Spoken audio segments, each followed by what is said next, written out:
To begin with the GPU installation. While it seems a little counterintuitive, you have to actually flip the GPU over, turning the fans upside down in order to install it properly. Then you're going to take the yellow PCIe connector, which you'll see on the front of your GPU, and plug that into the PCIe slot on your motherboard. Try to do it in the highest one possible, as that's usually the one with the highest bandwidth speeds and will lead to having faster GPU performance. Screw in the GPU like any other component. However, if you're building with a brand new build, you'll notice that the covers on the left side of the case will probably not be opened yet. If so, just unscrew them and make sure to keep the screws around so you can screw in the GPU properly. And as I plug in the final 8-pin power connector to power the GPU, the computer is officially finished.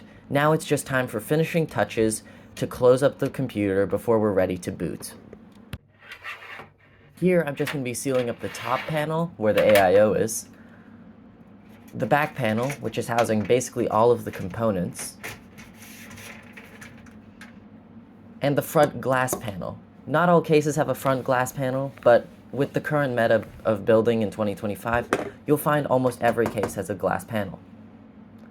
Finally, it's time for the Wi-Fi. Not all motherboards come like this, and it's pretty unique, but for my motherboard specifically, I need to take these two clips and plug them into the Wi-Fi 6E connectors on this I/O port of my motherboard, and leave the antenna on top of the PC. Alright, this was supposed to be boot test number 1, where I turned on the computer. However, anyone who's ever tried something difficult knows that things don't work on the first try, and that's because I, for some reason, forgot to plug in the F panel cable, which connects the buttons to the actual computer itself. Anyways, I plugged that in, and this is just a reminder to all first-time builders that you should always plug in every single cable if you can. Ladies and gentlemen, boot test number 2 after I forgot to turn on the front panel. Here we go. 3, 2, 1.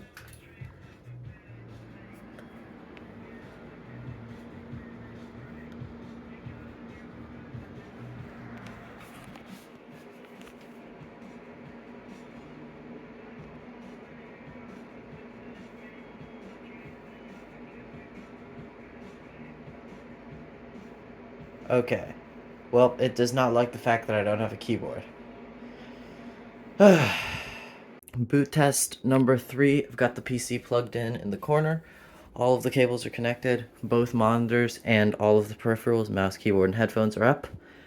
If you look here, you can see the I/O ports and where I've plugged everything in. This is the headphones, keyboard, headphones, audio, and microphone, and my wireless mouse in there. So, boot test here, number 3. Here we go.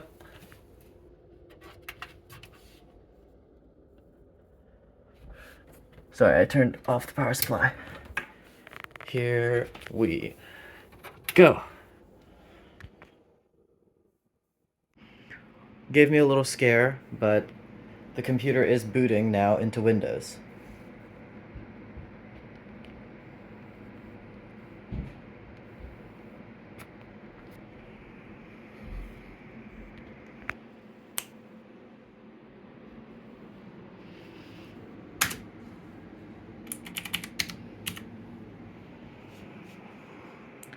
Boom.